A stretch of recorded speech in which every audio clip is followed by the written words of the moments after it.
Everybody, Steven here, and today I'm just going to be giving my kind of reactions and thoughts on Darksiders 3 since they've released some gameplay footage for it. Now, I've been waiting to do this. I wanted to kind of see a whole bunch of stuff. I do want to say that as far as the look of it, I think they've kind of nailed down Joe's style as far as how it looks. As I mentioned in the video I did a while back when they first announced all this stuff, that he's not actually a part of the project. Although I've seen some tweets saying that he actually has come in and helped with some art stuff, which would make sense. They'd want him to come in and kind of give his thoughts, or maybe do some sketches for him, or whatever it is. So this is just an open area right now where they're gonna, I believe they're gonna fight. I like the look of it. This is pre-alpha gameplay, so I'm hoping they're going to bring in more details. It does look like the other games, which is cool. Like I said, I think they really have done well with the art style of it, trying to match Joe's style. Some of the particle effects that were in the original two games are there, so it still has that look and that vibe of the Darksiders game. I mean, you can look at the character designs right here and see that they look like the first ones.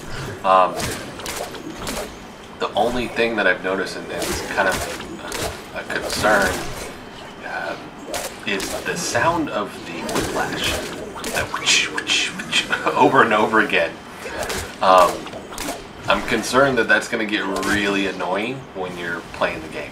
It's just constantly hearing that over and over again. But transitioning now, so this is in the whole video, go from up top going into the subways. It looks like this is definitely way further after the events of the first two games. I mean, the city itself is all torn down and all of that. I like the look, though, as far as going from the 360 version. I know they've done the remastered versions, but I mean, this just looks smoother. Like I said, this is pre-alpha gameplay, so I mean, there's going to be more details coming and all that as well. So looks really, really good. Some of the monster designs, some of the newer monsters that you're seeing, I think look really, really cool. This next one, I think, really looks cool. It's pretty gnarly looking. The only thing that, besides the sound of the whip, that does concern me is when you get games like this, it's layering on and trying to keep the story line so that it's all like one continuous, like it all melds together really well. It makes sense. It can be hard.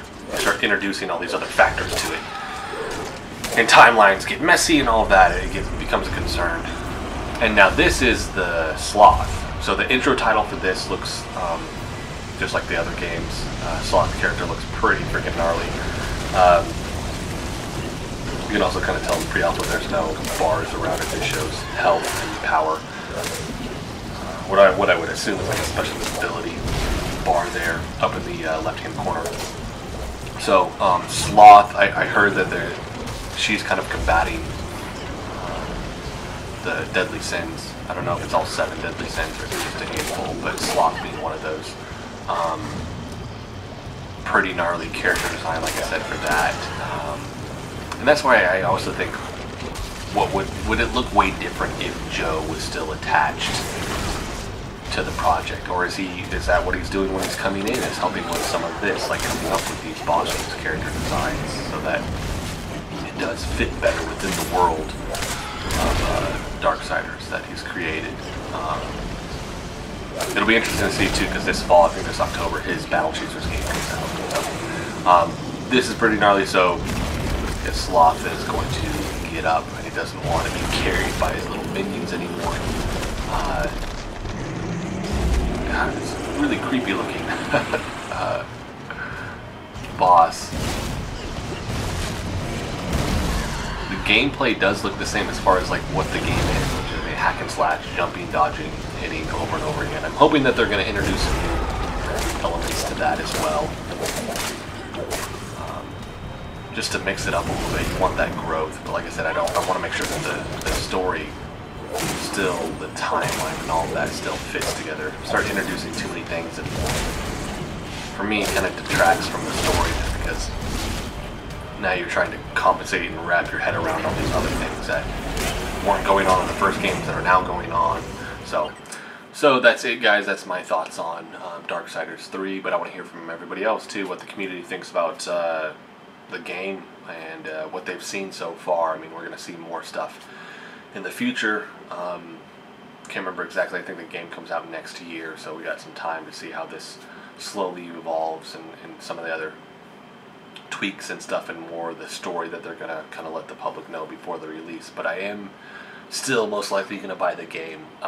It's one of those things, like, I want to finish the story. Like, I got to finish all of it. So, but like I said, I want to hear from you guys. I want to hear what everybody thinks about the game, what they've seen so far. Am I crazy about the whip sound? Is anybody else going to get really annoyed by that or not? So, thank you guys for watching, and click the subscribe button if you want to follow along with this. I'm actually editing some other videos with some game stuff as well, and playing back through the first Darksiders still. It's just been a process with all of that. So, check back for those videos soon.